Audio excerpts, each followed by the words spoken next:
falar mais sobre esse assunto com o Américo Martins. Américo, bom dia para você, mais uma vez agora com calma para a gente conversar. A gente falava com esses brasileiros que relatam para a gente que não é tão comum esses tremores na costa oeste do Japão, porém na costa leste os terremotos eles são frequentes por questões geológicas ali do Japão. A gente está falando de um tremor de forte intensidade que teve uma longa duração e numa profundidade considerada média, 10 quilômetros de profundidade, o que é apontado ali como uma profundidade média.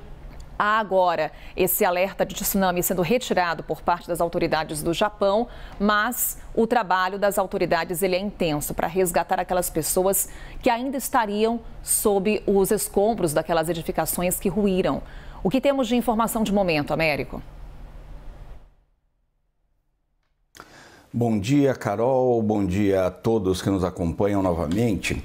Carol, vamos elencar aqui tudo que a gente sabe do que está acontecendo neste momento lá no Japão. Primeiro, 48 pessoas, pelo menos, foram confirmadas como mortas naquela região.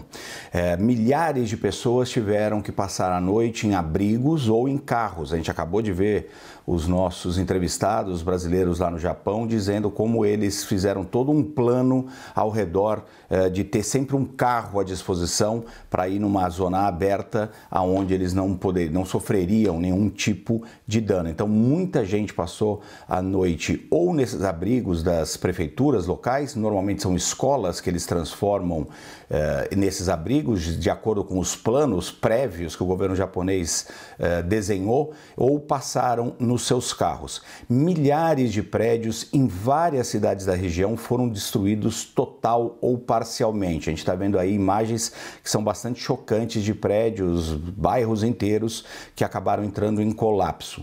Isso causou também muitos incêndios, inclusive, obviamente, por conta de rompimento nas tubulações de gás que são usadas ali para o aquecimento no hemisfério norte. Então, muitos incêndios também registrados, o que atrapalha o trabalho da equipe de mais de 3.000 resgatistas, incluindo militares, bombeiros e policiais. Eles estão tendo dificuldades, inclusive, Carol, para chegar em algumas áreas, especialmente na cidade de Nodo, porque as estradas foram completamente destruídas ou parcialmente destruídas e o aeroporto da cidade também sofreu danos no terminal e também na pista, então ele está fora de operação.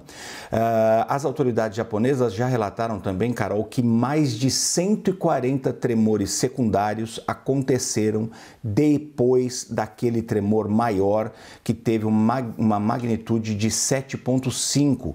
Foi um tremor bastante forte naquela costa oeste. A Agência Meteorológica do Japão também alerta que os choques mais fortes ainda podem acontecer nos próximos dias. Então, por isso, esse relato de alerta dos nossos entrevistados brasileiros. Eles continuam ali seguindo as informações do governo japonês, que alerta que é possível que novos tremores fortes aconteçam. Agora há pouco, por exemplo, um tremor de magnitude 5 atingiu a região, segundo os relatos da mídia japonesa.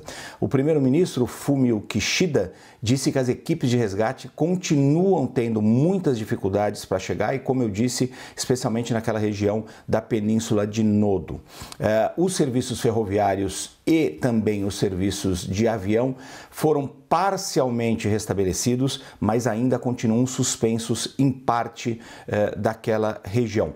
Do lado positivo, Carol, os alertas de tsunami foram suspensos, a gente observou algumas ondas de fato atingindo a costa, carregando alguns carros, causando uma certa destruição material, mas neste momento as autoridades não esperam um novo tsunami e a agência nuclear japonesa também confirmou mais uma vez que, felizmente, não houve nenhum dano significativo a usinas nucleares do Japão. Então, aquele cenário de um desastre triplo, como aconteceu em Fukushima em 2011, está neste momento afastado em pelo menos dois dos aspectos que foram os piores. A questão do tsunami, que matou mais de 18.000 pessoas em Fukushima em 2011, e também o risco de algum acidente nuclear, pelo menos por enquanto, Carol.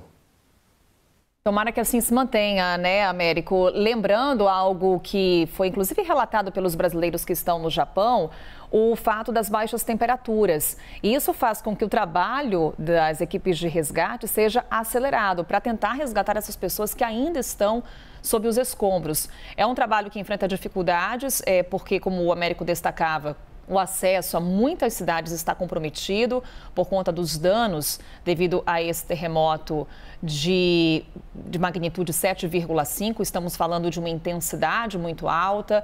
É claro que a gente vai seguir monitorando. Temos já atualização com relação ao número de mortos, 48 é a última atualização. E vamos trazendo as atualizações durante essa edição aqui do Novo Dia com o Américo Martins, que volta já já.